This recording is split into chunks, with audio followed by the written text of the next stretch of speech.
कोई मिल गया मधला जादू तर नव्हता येणार मल्चिंग टाकायला. मग काय मीच जादू घालून केली मल्चिंग पसरवायला सुरुवात. तर कसे आहात मित्रांनो, आता तर खरी आमच्या कामाची सुरुवात झाली.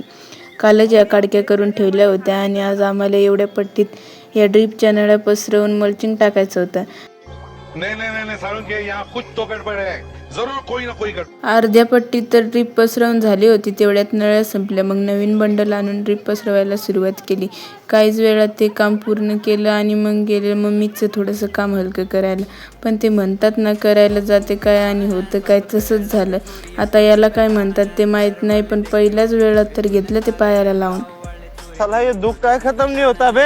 मग थोडा वेळ आराम करायला गेली तर इकडे बाबाच्या बी मनात काय विचार चालू होतं काय माहिती. डिप्रेशन में रहता हूँ हमेशा. अब भी मैं डिप्रेशन में हूँ, माँ कसम. आणि हे बूट कोणाला हवे असतील तर कमेंट करा लिंक. आणि मग लगेच मल्चिंग टाकायला सुरुवात केली आणि जेवढं उन्हाळाभर घरी बसून आराम केला होता ना, त्या गोष्टीचा आज लई ध्यान येत होता. आणि असं वाटत होतं यापेक्षा अभ्यास केला असताना ते चांगलं झालं असतं. ये बड़ी अच्छी बात कही आप. बापू किसान है सबसे अलग, छोरी अपनी पहचान है. सर वाले देखे होगे छोरे तूने सारे, हम गाँव वाले छोरे दी खुद दी पहचान है. खेतों में जाके देख हरियाली मेरे गाँव की, तो भाएगी ना हवा तुझे कहीं और बार की. आणि मग थोडासा आम्हालाही आराम भेटावा म्हणून पावसाने वरसायला सुरुवात केली आणि थोड्याच वेळात पप्पाने घरून मस्त चहा बनवून आणला.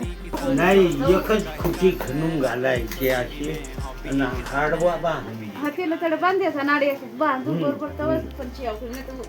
गरमागरम चहा पिऊन आणि पावसाचा युनिफॉर्म घालून लगेच आपल्या कामाला सुरुवात केली. तर मित्रांनो, तुमचं पण मल्चिंग पसरवायच्या कामाला सुरुवात झाली की नाही कमेंट करून नक्की सांगा. आणि मी मल्चिंग पसरवते तोपर्यंत तुम्ही आपल्या आयडीला फॉलो नक्की करून घ्या. आणि व्हिडिओ आवडला असेल तर लाईक करा, शेअर करा. भेटूया पुढच्या ब्लॉगमध्ये, तोपर्यंत बाय.